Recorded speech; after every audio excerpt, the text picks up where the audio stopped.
Who would have thought that a legend like Badr Hari could go from dominating an opponent like this I can just guarantee you there'll be to this? one more knockdown and this fight is over.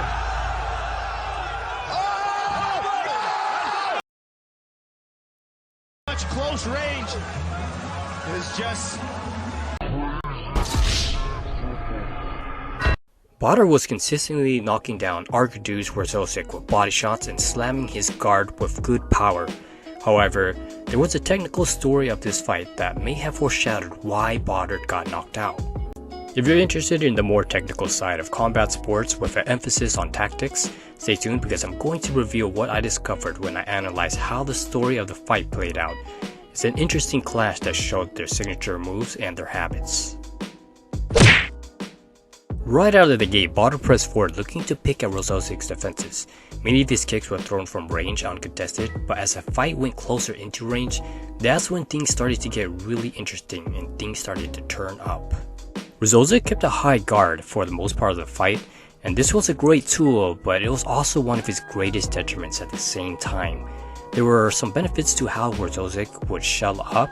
One of the benefits was that it made his jab really tricky to anticipate. Now, the jab is sometimes thrown from a relaxed neutral position, but the way Wrzosek was throwing his was right from the shell. Normally when you shell up, it gives the opponent the impression that you're in a defensive state, and the opponent tends to want to advance forward to work on the guard. Fighters will sometimes use the guard as a way to throw off the opponent's defensive rhythm by shelling up to draw them in to attack. When you give the opponent the impression that you're entering a defensive state, it can draw them forward to attack. So what happens is that the fighter will quickly pop out of the shell to fire the jab to intercept the opponent. And to add on to this, the jab comes from a very tight guard, so there's very little telegraph to the opponent. You would see fighters like Nate Diaz, for example, who would use this kind of tricky rhythm where he would shell up to draw the opponent in, then quickly burst in with a jab. The use of the guard in this matter was effective, but it also allowed Badr to work his guard multiple times due to the dependency on waiting in the guard. Badr was throwing a variety of setups that slammed the body. You would see him probe out his jab to raise the guard to work in combos, and eventually he would find openings in the defenses. A favorite go-to of his would be the rear hand shot into a shovel hook. This is a pretty classic combo where you would see him throw the rear hand to raise the opponent's guard up, then this gives you an opening to drive that body hook. Now, an important detail to know is that when you throw the rear hand, it's often used to check the opponent's guard in place. Now, this adds a defensive layer by jamming the opponent's guard in place. This gives you a moment to attack the body. Badr was banging the body pretty consistently, dropping Wrzosek so many times as soon as he was able to work the guard. But Wrzosek didn't let him get away with it though. His strategy was to counter by using his kicks to intercept Badr's advancements. But little did he know, this would actually be Badr's downfall down the line. Wrzosek was doing a lot of tricky things that made it hard for Badr to establish his offense. For example, Badr would try to establish his jab in order to work combos, but Wrzosek would time something like an inside calf kick to disrupt his offense. Now, one of the reasons why this is effective is that if you time the kick during the opponent's advancements forward, they're less likely to do anything about the kicks. Because when you're stepping forward to throw a shot, you momentarily have your feet occupied to transfer the shot over. The opponent can time a counter leg kick to disrupt the footwork, just as Wrzosek did. And this made it hard for Badr to stay on his combos at times because you would see Wrzosek wait for Badr's combos and then kick the leg to disrupt the footwork.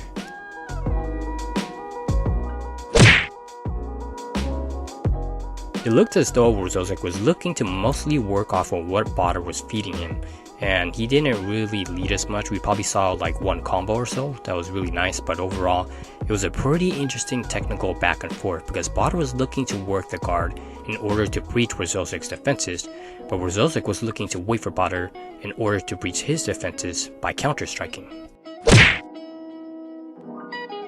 Now, one of the ways that Wrzosek was able to do this was by using his signature counter, the step-up fading roundhouse kick. Now, throughout the majority of the fight, Wrzosek tried this multiple times to land this counter.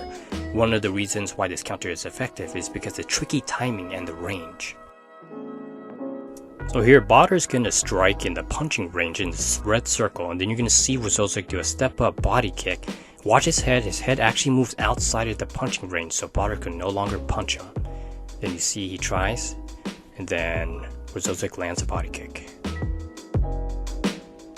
When you time this counter properly, you can actually land the kick as the opponent is trying to advance on their punches.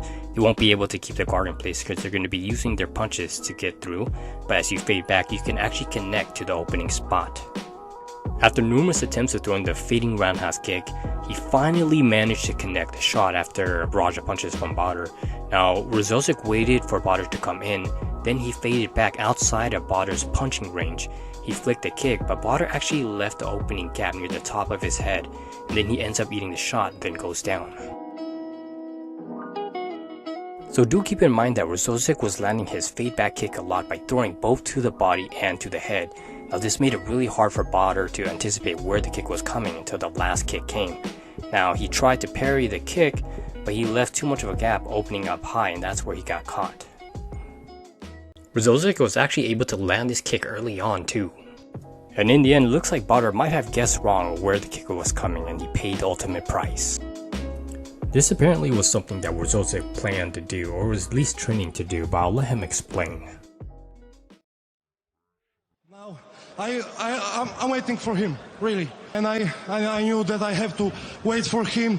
He will be try to knock me out and throw a light left high kick, like this. I do this all the time on my training, sparrings. Hope you enjoyed this analysis. I don't normally do kickboxing fights, but if you're new to my channel, check out some of my other work. I do a lot of videos on signature moves and habits from MMA fighters like Conor McGregor, Sean O'Malley, Robert Whittaker, Israel Adesanya, and just a lot more fighters.